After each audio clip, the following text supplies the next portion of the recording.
Mane, but he's going to be missing for some time. He's picked up that injury during the international break. It seems a lot of people around here are fairly confident they can predict that starting 11 from Klopp tomorrow.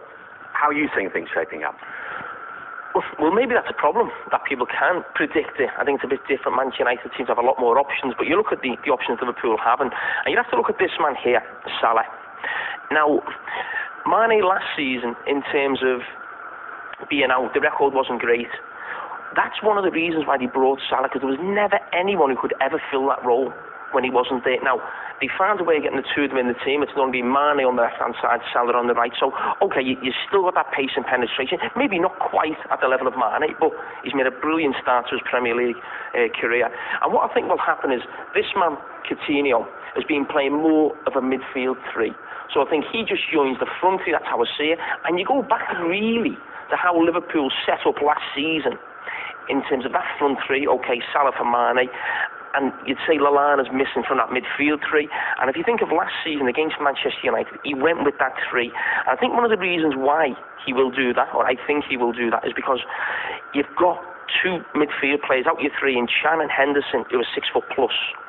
Manchester United could potentially dominate Liverpool on set pieces. We know that's a weakness for Liverpool. Jose Mourinho will be all over that. I'm sure he's been working on it.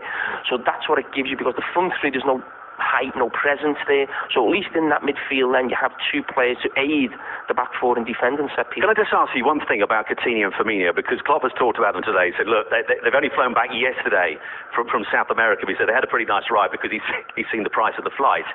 But they haven't had physically, however comfortable it is, that long to get used to the time zone once again, and then to go straight into this fixture. Is that a worry at all for you? It is. Listen, it's not ideal. Of course it's not. I mean, lots of players now, the Premier League's full of players from all over the world, and it's not going into a game of this magnitude. The fact it's an early morning kick-off also. But it is something they've got experience of, the club have. It's not like the first time it's happened. It's something that they do now every time they go away. The unfortunate thing is it's a 12:30 kick-off, so it's not really easy. But we won't know until we see the game tomorrow, and you know, how it pans out and how those two players perform, because they have to perform. Cara, I don't know if you agree with me, but you've played with Coutinho. You know, in that short period I worked with, you know, Philip and Firmino, they're tough. You know, they're South Americans. They're tough guys. As much as they're flair players and they're nice on the ball and they're technically very good, but they're tough. They're mentally strong. So, you know, as much I watch the South Americans seem to come back in at high level with their clubs all the time, and none of them ever seem to complain. You know, Messi's and that, they travel, you know, the whole length of the world, and they come back and they always play.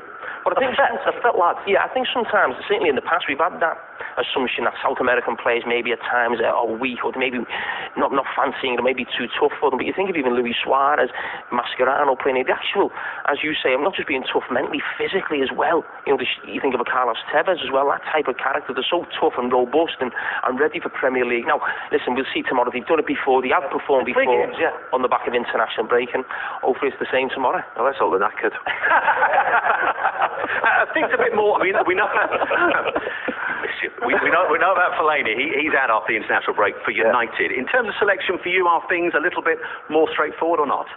I don't think. I mean, midfield. I think it will be Matic and Carragher. I think these six will play. I think Valencia will play. I think the three question marks over the United team will be, and you know, Jose will want to basically deal with Liverpool's main threats, which I think are these two, Coutinho and Salah.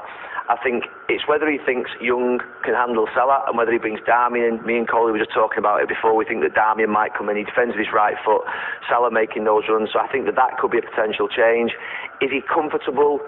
Marcus Rashford has played for England. Martial hasn't. That's been a conundrum all season for Jose. And to be fair, both of them have done brilliantly. I don't think you can go wrong with either one.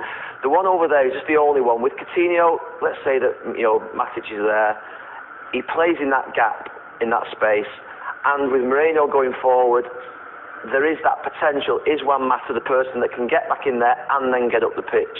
So I wonder whether Jesse Lingard or whether Rashford or Martial could go over that side. That's the only questions for me, is whether, you know, Young plays left back. I think it'll be Darmian. On that right hand side is Mata.